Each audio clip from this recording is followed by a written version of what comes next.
कहने को तो गाजा में बारूदी जंग थम चुकी है, लेकिन इजराइल जंगबंदी के बावजूद हमले जारी रखे हुए हैं। अभी भी लगातार इजरायली फौज के हमलों और उनके ऑपरेशन की खबरें सामने आती हैं।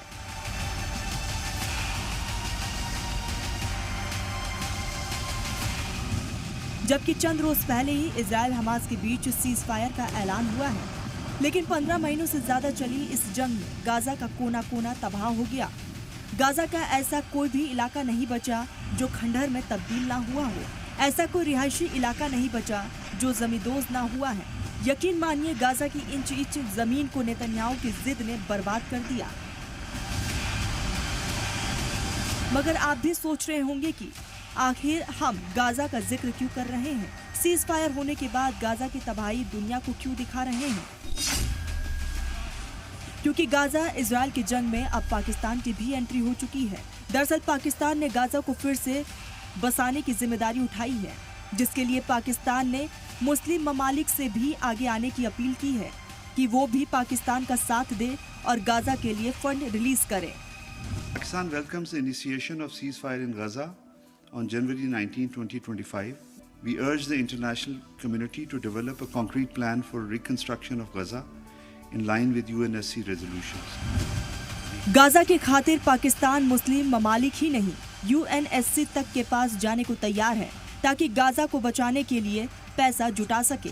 गाजा की हिमायत में पाकिस्तान के वजीर आजम शहबाज शरीफ का भी बयान आया है। रिकंस्ट्रक्शन का भी फेज जल्द आने वाला है, तो पाकिस्तान अपने ताईं जो भी हम कर सकते हैं इंशाअल्लाह उसमें हम कंट्रीब्यूट करेंगे, अपना फ़र्ज़ अदा करेंगे और अल्लाह ताला की रज़ा के लिए हम जो कुछ भी हम इंशाअल्लाह करेंगे। लेकिन सवाल ये खड़ा हो रहा है कि पाकिस्तान गाजा को दोबारा से कैसे बसाएगा, क्योंकि यूएन के मुताबिक गाजा को फिर से पहले जैसी शक्ल में लाने में तकरीबन 10 साल लग जाएंगे और कई बिलियन डॉलर का खर्च इसमें आएगा। तो पाकिस्तान के साथ कौन कौन से मुल्क उसके साथ आएंगे, क्योंकि खुद पाकिस्तान करोड़ों के कर्ज के बोझ के तले दबा हुआ है। साल 2024 में पाकिस्तान का कुल कर्ज तकरीबन 71.24 खरब रुपए था, जबकि 2023 में पाकिस्तान पर इंटरनेशनल लोन 62.88 खरब रुपए था। इतने लोन के बावजूद पाकिस्तान गाजा की मदद के लिए आगे आने के लिए बिल्कुल तैयार बैठा है। हालांकि जब से पाकिस्तान ने गाजा को दोबारा बसाने का ऐलान किया है, तब से यहाँ के अवाम के अलग अलग रद्द अमल भी सामने आ रहे हैं। यहाँ के अवाम सरकार पर ही सवाल उठा रहे हैं। कश्मीर का जिक्र करते हुए लोग कहते हैं कि अभी तक वहाँ तो कुछ भी नहीं हुआ, तो गाजा के लिए क्या कर पाएंगे। ऊपर से महंगाई ने भी पाकिस्तान का दम निकाला हुआ है। पाकिस्तान में महंगाई ने लोगों का जीना मुहाल कर दिया। हर कोई पाकिस्तान में बढ़ती महंगाई, आटे दाल की कीमतों से परेशान है।